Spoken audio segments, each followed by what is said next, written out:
بسم الله الرحمن الرحيم. اللهم صل وسلم على سيدنا محمد عليه افضل الصلاه والسلام. ازيكم عاملين ايه؟ كل سنه وحضراتكم طيبين. ان شاء الله ابدا معاكم باذن الله برج الدلو ان شاء الله تعالى. طبعا لاول مره يخش قناتي يا ريت يشترك فضلا وليس امرا، ينورنا ويشرفنا على راسي من فوق. وطبعا اللايكات يا جماعه، اللايكات يا جماعه بعد اذنكم، لان اللايك بيرفع الفيديو. ونبدا بقى نسمي كده ونصلي على الرسول عليه افضل الصلاه والسلام. بسم الله ولا حول ولا قوه الا بالله. بسم الله الرحمن الرحيم. ابدأ بطبقك يا برج الدلو. اول حاجة عندك يا برج الدلو ما شاء الله راجل الدلو. اول حاجة انا هتكلم دلوقتي على راجل الدلو. راجل الدلو دلوقتي انت بسم الله ما شاء الله عندك تخطيط الفترة ديت. تمام، عندك تخطيط، يعني انت بتخطط لمشروع او حاجة جديدة، جايلك شغل جديد ان شاء الله منه خير كتير. بسم الله ما شاء الله عليك يا برج الدلو. راجل الدلو ما شاء الله عليه الفترة اللي جاية ربنا يرزقه من واسع، الرزق واسع ان شاء الله الفترة اللي جاية. انت يعني بتخطط ان في مشاريع جايه لك، انت يا اما انت مصمم، يا اما انت بتشتغل حضرتك يعني ايه، ممكن ترزي او خياط بمعنى صح، او شغلتك المهم ان انت شغلتك فيها تصميمات. تمام. فانت بسم الله ما شاء الله عليك يعني عندك تخطيط الفترة اللي جاية ان شاء الله جميل يعني. وداخل مشروع كويس، في مال ان شاء الله جاي لك في الطريق ان شاء الله، رزق واسع ان شاء الله، فتحة خير عليك اللهم بارك. وعندك كمان يا برج الدلو بالنسبة بقى للعالم كله اللي هو انثى الدلو، وانت ان شاء الله ان شاء الله اهم حاجة يا انثى الدلو خلي بالك من نفسك، لان انت عندك محاوطك حيات كتير قوي قوي، في كلام عليك الفترة دي شايفين كلام كتير، في ناس كتير بتتكلم عليك. وبرج الدلو ناس كتير مش سايبينك في حالك، عموما اقرب الاقربين يعني اقرب ناس ليك. وعندك كمان شوف الاسم ده سبحان الله، اسم ايه يا احمد يا ايه والف اهي سبحان الله، سبحانك يا رب. واحمد هو يا اما احمد يا اما، استنوا يا جماعه، هو حد اوله الف وتاني حرف منه حاء.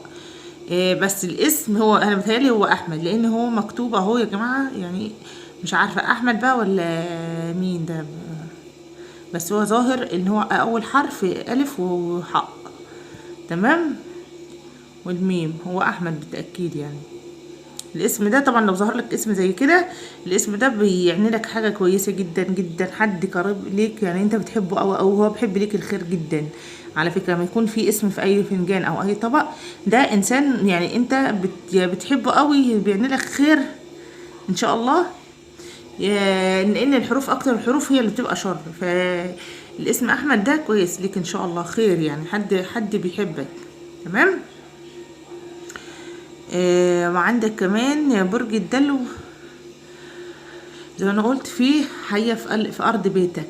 تمام، عندك حية في ارض بيتك، يعني ايه، في حد من دمك، معلش يعني حد من دمك قاعد لك، فبلاش ايه انت ومستني ان انت تاخد خطوه اللي انت تكلمه او تفتحه في اي موضوع، عشان هو بطنه يعني اللي بيقولوا بطنه معبيه مليانه من يمتك يا برج الدلو. تمام، بس انت ما تدلوش الفرصه ان هو يعني، يا ريت بلاش كلام معاه خالص مع الشخص دي او الست دي. تمام، لان هي معبيه كتير كتير منك، فحاول ان انت تتجنبها خالص خالص الفتره اللي جايه ديت. يعني نفسها ان انت تفتحها تقول اي حاجه عشان تبدا ايه تتكلم، يعني تقول عليك بالباطل، يعني تتبلى عليك بحاجات كتير، وانت كان عندك اصلا تشويه سمعه اصلا الفتره اللي فاتت يا برج الدلو. فالحمد لله ربنا نجاك، وربنا جعل كيدهم في نحرهم، الحمد لله لله الحمد. الحمد لله انت ربنا منجيك كتير جدا يا برج الدلو من حاجات كتير وكوارث وحوادث، والله ربنا معاك يا برج الدلو، دايما محسود ودايما حاطين العين عليك يا برج الدلو. وعندك كمان بص عندكم 44 شايفه دي شايفين دي اهي، ديت 44 دي حد يعني نقرب الاقربين من اقاربك انت. تمام، ده اهي شايفينها حد بينقع عليك، مبطلوش كلام ونقار وشكل، ويعني ما بطلوش كلام عليك يا برج الدلو. مش عارفه في ان الطبق بتاعك فيه كلام كتير، يعني الفتره ديت، وتحس ان انت الفتره دي تعبان جدا يا برج الدلو، حاسس دايما مصدع، حاسس دايما ان انت جسمك مش قادر، حاسس دايما ان انت بص عندك وحده يا برج الدلو، تحس ان انت دايما وحيد، مهما تقعد مهما يكون معاك الناس بتحس ان انت دايما وحداني وزعلان على طول على نفسك، مش عارفه زعلان في عندك زعل، دايما زعلان، مش عارفه زعلان على نفسك ولا زعلان على عمرك اللي راح، ولا بتزعل بتندب كتير يا برج الدلو. فحاول ان انت تطلع من المرحله دي، لان بص زي ما انا قلت لك دي حسد اهي، عيون اهي شايفينها، عين شفت العيون دي من اقرب الناس ليك. والله انا مش بوحش بينك وبين الاهل ولا اي حاجه، بس والله هو اللي اتبنى معايا اهو، شايفين اهو العين، شوف الله اكبر عليهم، حسبي الله ونعم الوكيل فيهم، كان قريب ولا غريب اهو. شوف العيون دي من الاقارب، دي اقرب ناس ليك، هي اللي بتحسدك، هي اللي تتكلم عليك يا برج الدلو والله اهي، شايفينها طبقك مليان، ده حتى الفنجان فيه عين، يعني مش عارفه اقول لك فيها ايه. يلا ربنا يسترها ان شاء الله. ونبدا بقى كمان، لو وصلت معايا لحد هنا يا ريت ما تنسونيش بقى في اللايك، لان اللايك بيرفع الفيديو، وصلي على الرسول عليه افضل الصلاه والسلام. ابدا معاكم كمان بقى الفنجان، معلش الدور ده الفيديو هيطول معاكم معلش، بس انا حاولت ان انا يعني ايه بختصر على قد ما اقدر. بسم الله الرحمن الرحيم. برضو عندك اهو، بص يا برج الدلو، انت عندك ان شاء الله يعني انت عندك انفراجه زي ما انا قلت، في باب رزق جاي لك ما شاء الله، بسم الله ما شاء الله تبارك الخلاق، انت الله اكبر عليك الفتره اللي ديت، بص بسم الله ما شاء الله كل السكك بتتفتح لك ما شاء الله. شوف الطرق كلها، طرق الرزق عندك كلها الحمد لله مفتوحه، ده واحد على خط رزق بسم الله ما شاء الله، مش حاجه معاقاه خالص، يعني مفيش حاجه بتقف في طريقك بالله الحمد، مهما يكدوا ومهما يعملوا ربنا بينجيك. شوف عندك الطرق بسم الله ما شاء الله، شوف الخطوط، انا بس بوريك الخطوط الاول اهو.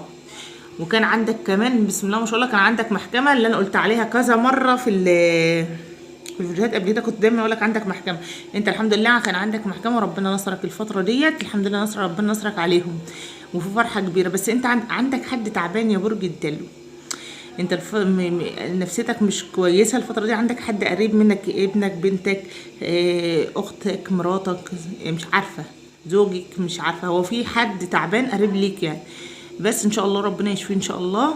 وحاول ان انت بس ايه تدعي للشخص ده ربنا يشفيه يا رب ان شاء الله، ويشفي كل مرضانا ومرضى المسلمين جميعا. وعندك كمان يا برج الدلو زي ما قلت لك، في بص انا قلت لك احذر ان انت عندك يعني اقول لك ايه بومه ولا غراب، هي دي اللي قاعده تنقى عليكم زي ما انا قلت، على طول تحس ان انت مريض بسبب الموضوع ده، فقلت لك عندك حسد صعب قوي يا برج الدلو، فحاول ان انت ترقي نفسك الفتره دي، تحاول تحسن نفسك على طول، تقول اذكار الصباح والمساء، ودايما لو تقدر تشيل ورقه من المصحف آية الكرسي ولا قل اعوذ برب الفلق المعوذات، وتعملها تحطها في جيبك، يكون احسن واحلى طبعا، عشان ربنا يحصنك من اللي انت فيه ده كله، وتقراهم قبل ما تنام الصبح وبالليل عشان ربنا يحفظك ان شاء الله. وعندك كمان اهو شوف في حد في واحده انت في شخص انت في علاقه يا برج الدلو، في علاقه ثلاثيه، بس العلاقه ديت هي كويسه وكل حاجه، بس انت دايما حاسس بالندم يا برج الدلو من ناحيتها، او انت حاسه ان انت بندم من العلاقه ديت على طول، حاسه بذنب، بس دي بتقولي حاجه غصب عن ارادتي، لا حاولي ان انت تنتصر على الرغبه ديت يا برج الدلو ان شاء الله. وكمان في حد واقف في حياتك في ان شاء الله في برج الدلو ان شاء الله، فعنده في زواج، وفي ان شاء الله مولود جديد في العيله باذن الله اهو، بسم الله ما شاء الله، شايفين تحت صبعي في مولود جديد ان شاء الله يفرح قلبك ان شاء الله، حد قريب منك.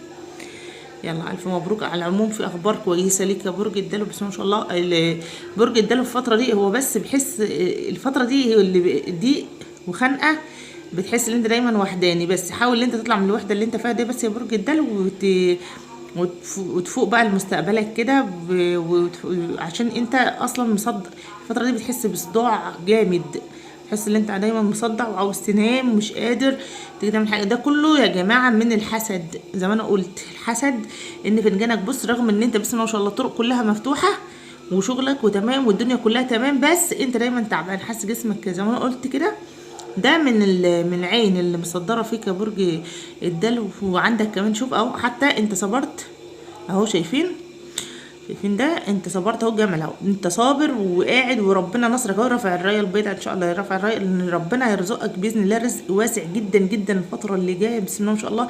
انا قلت لك اهو، بعد الصبر جبر بسم الله ما شاء الله.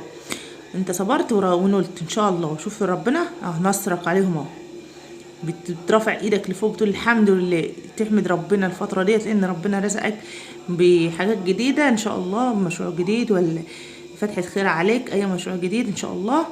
بالنسبه لرجل الدلو ان شاء الله ربنا يرزقك من واسع يا رب العالمين. وكل سنه وحضراتكم طيبين، والسلام عليكم. الفيديو خلص لحد هنا، ونلتقي في فيديو جديد ان شاء الله. السلام عليكم ورحمه الله وبركاته.